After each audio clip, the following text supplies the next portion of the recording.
అందరికీ నమస్తే అండి. రాజకీయాలు చెడిపోయాయి. పర్టికులర్గా మన రాష్ట్రంలో, దేశవ్యాప్తంగా రాజకీయాలు చెడిపోయాయి. కానీ మన రాష్ట్రంలో మరింత చెడిపోయాయి. కొత్త జనరేషన్లో కుర్రాళ్ళలో ఈ జెన్జీ గ్రూప్లో రాజకీయ చైతన్యం అయితే పెరుగుతోంది. కానీ రాజకీయాల్లో ఉండకూడని వ్యక్తులు, పరిపాలనలో ఉండకూడని వ్యక్తులు, ఏమాత్రం ప్రజా జీవితానికి అనర్హులైన వ్యక్తులు రాజకీయాల్లో కొనసాగడం, ప్రజాప్రతినిధులుగా కొనసాగడం వలన రాష్ట్రానికి మచ్చ. ఒకరేమో విప్పి చూపిస్తారు, ఇంకొకరేమో వీడియో కాల్స్లో రౌండ్లు అంటారు, ఇంకొకడేమో అసలు పబ్లిక్లో పచ్చిబూతులు మాట్లాడతాడు, ఇంకొకడేమో వీడియో కాల్ అంటాడు, ఇంకొకడేమో గంట అరగంట అంటాడు. వీళ్ళందరూ ఎలా తయారయ్యారంటే, పర్టికులర్గా మీరు అబ్జర్వ్ చేయండి, మేబీ ఒక 10 ఏళ్ల నుంచి ఈ కల్చర్ ఎక్కువైపోయింది. మేబీ అంతకు ముందు కూడా ఉండేదేమో, కానీ సోషల్ మీడియా చైతన్యం ఇంతగా లేక అప్పుడు చేసినవి బయటకు రాలేదేమో. మేబీ రీజన్ అదొకటి. రెండో రీజన్ ఏంటంటే, అప్పట్లో నాయకుల్లో కొంత భయము భక్తి ఉండేది. ప్రజలంటే కాస్త గౌరవ మర్యాదలు ఉండేవి. పబ్లిక్ లైఫ్లో ఉన్నప్పుడు కాస్త జాగ్రత్తగా ఉండేవాళ్ళు. మరీ ఇంత బరి తెగించేవాళ్ళు కాదు. ఏమైనా దోలుంటే హైదరాబాదో బెంగళూరో చెన్నైయో వెళ్ళి చేసుకునేవారు తప్ప ఇక్కడే వీడియో కాల్స్, ఈ కక్కుర్తి వ్యవహారాలు చేసేవాళ్ళు కాదు. ఈ హనీ ట్రాప్లకు బలయ్యే వాళ్ళే కాదు. కానీ ఇప్పుడు వస్తున్న నాయకులు షార్ట్ కట్ లీడర్స్ ఎక్కువ మంది అయిపోయారు.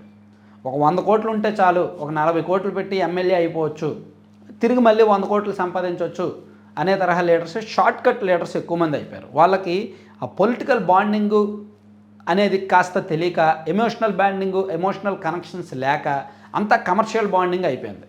వాళ్ళ దగ్గర పార్టీలో కూడా టికెట్లు ఇవ్వడానికి డబ్బులు తీసుకొని ఇచ్చేసి అయిపోయింది. అంటే ఎమ్మెల్యేలు ఎందుకు ఇలా తయారయ్యారు అనడానికి నేను ఆల్రెడీ మన ఈ గుండుసూది మ్యాగజైన్లో రాశాను, మీరు చూడొచ్చు. ఈ మంత్ మ్యాగజైన్లో సెంటర్ స్ప్రెడ్ ఇదే, ఎమ్మెల్యేలు ఎందుకు ఇలా తయారయ్యారు, అసలు కొత్త ఎమ్మెల్యేలకు ఎక్కడ బాండింగ్ ఎక్కడ మిస్ అయింది, కమర్షియల్ బాండింగ్ అనేది నేను చాలా క్లియర్గా 4 పేజీల్లో రాశాం. సో వీలైతే ఈ ఆర్టికల్ చూడొచ్చు. సో నెక్స్ట్ మంత్ మ్యాగజైన్లో ఇంకా అద్భుతమైన కంటెంట్ వస్తుంది. సో ఆ మ్యాగజైన్ కావాల్సిన వాళ్ళు పైన నెంబర్కి సంప్రదించండి. సరే, అది పక్కన పెడితే, ఈ అసలు వీళ్ళు మన నాయకులని చెప్పుకోవడానికి సిగ్గేస్తుంది. ఈరోజేమో అంబటి రాంబాబు గారు మీడియా ముందు పబ్లిక్గా ఓపెన్గా చంద్రబాబు గారిని ఉద్దేశించి చాలా పచ్చిబూతు మాట్లాడాడు ఆయన. మేబీ ఆయన సాయంత్రం ప్రెస్ మీట్ పెట్టో లేదంటే రేపు ప్రెస్ మీట్ పెట్టో కవర్ చేసుకోవచ్చు. నేను ఆయన అనలేదు, వేరే వాళ్ళని అన్నాను, ఎదురుగా వచ్చే మనిషిని అన్నాను, లేదా పక్కన ఉన్న పోలీసు వాడిని అన్నాను, లేదా మీడియా వాడిని అన్నాను, ఆయన ఉద్దేశించి నేను అనలేదని చెప్పొచ్చు. లేదా ఎదురుగా ఉన్న వాళ్ళు రెచ్చగొట్టారు, వాళ్ళు నన్ను బూతులు మాట్లాడారు కాబట్టి నేను మగాడినే కాబట్టి మాట్లాడాను అని అనొచ్చు. కానీ వాళ్ళు మంత్రిగా పనిచేయాల. మేబీ ఎదురుగా ఉన్న మహిళలు, ఎదురుగా ఉన్న వాళ్ళు ఎవరో అంబటి రాంబాబు గారు మంత్రిగా పనిచేశారు. ఈయన స్థాయి వేరు, హోదా వేరు. వాళ్ళెవరూ మంత్రులుగా పనిచేయాల, వాళ్ళెవరూ ప్రజాప్రతినిధులు కాదు, వాళ్ళెవరూ పబ్లిక్ లైఫ్లో లేరు.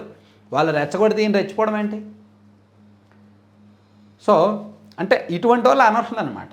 చెప్తున్నాను కదా, బూతులు మాట్లాడడం. కొడాలి నాని గారు లాంటి వాళ్ళు, అంబటి రాంబాబు గారు అసలు ఇంతకుముందు చాలా పద్ధతిగా మాట్లాడేవాడు. ఆయన ఒక స్వతహాగా ఒక లాయరు, న్యాయవాది, చాలా పద్ధతిగా సెటైర్లు వేసేవాడు. ఆయన మాటల్లో లీగాలిటీ ఉంటుంది అండ్ లాజిక్స్ ఉంటాయి. ఇప్పుడు అవేమీ లేకుండా అరుపులు, ఫ్రస్ట్రేషన్, పిచ్చి కుక్కలాగా, పిచ్చెక్కినోళ్ళలాగా మాట్లాడుతున్నాడు. ఈయనకు ఏమీ చదువుకొని పనికిమాల నాయకుడికి తేడా ఉండక్కర్లా. తేడా ఏంటి మరి? ఈయన న్యాయవాది. ఈయన బహుశా నాకు తెలిసి పీజీ చదివి ఉంటాడు.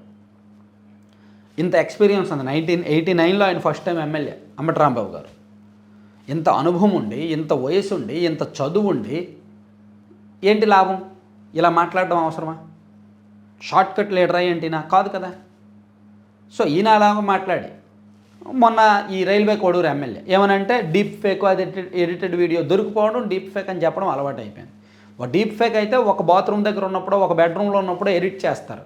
కానీ అసెంబ్లీలో ఉన్నప్పుడు అదే పని, బాత్రూంలో ఉన్నప్పుడు అదే పని, బెడ్ మీద ఉన్నప్పుడు అదే పని, హాల్లో ఉన్నప్పుడు అదే పని, ఎక్కడున్నా ఇంక వీడియో కాల్స్ మాట్లాడడం, ఇప్పడం, చూపించడం అదే పని. ఏమనంటే డీప్ ఫేక్ అని చెప్పడం. మేబీ అక్కడ అమ్మాయిది అవతల వైపు కూడా తప్పు ఉంది. అవతల వైపు కూడా బేరసారాలు అవి ఇవి నడిచాయి, అవన్నీ కుదరకే బయటకు వచ్చాయి. మేబీ తప్పు ఎవరిది అనేది అనవసరం. కానీ ఒక ఎమ్మెల్యే హోదాలో ఆయన చేసిన పని ఏంటి? ఈయనొకడు. అంతకుముందు గత ప్రభుత్వంలో ఉన్నప్పుడు ఒక ఎంపీ వీడియో కాల్లో చూపించేసి మాట్లాడి ఏమనంటే వాళ్ళ కులాన్ని రెచ్చగొట్టి ఆయన క్లీన్ చీట్ ఇచ్చుకున్నాడు. అలాగే మరో ఎమ్మెల్సీ వీడియో కాల్లో దొరికాడు. ఇలా మరీ పనికిమాలలో వచ్చేస్తున్నారు రాజకీయాల్లో, మరీ వరస్ట్ ఫెలోస్ వచ్చేస్తున్నారు. సో ఇటువంటి వాళ్ళతో పెద్ద పని లేదు, పెద్దగా అవసరం లేదు. ఆ ఇంగిత జ్ఞానం లేని వాళ్ళు, తమను తాము భావోద్వేగాలను అదుపు చేసుకోలేని వాళ్ళు, ప్రజా జీవితంలో మాటలను అదుపు చేసుకోలేని వాళ్ళు, ఆ పరిపక్వత ఆ పరిణితి లేని వాళ్ళు రాజకీయాలకు ప్రజా జీవితాలకు అనర్హులు. అటువంటి వాళ్ళు వెళ్ళిపోవడం మంచిది, కొత్త వాళ్ళకి అవకాశం ఇవ్వడం మంచిది. ఇటువంటి వాళ్ళు ఉంటే రాష్ట్రానికి చెడ్డ పేరు.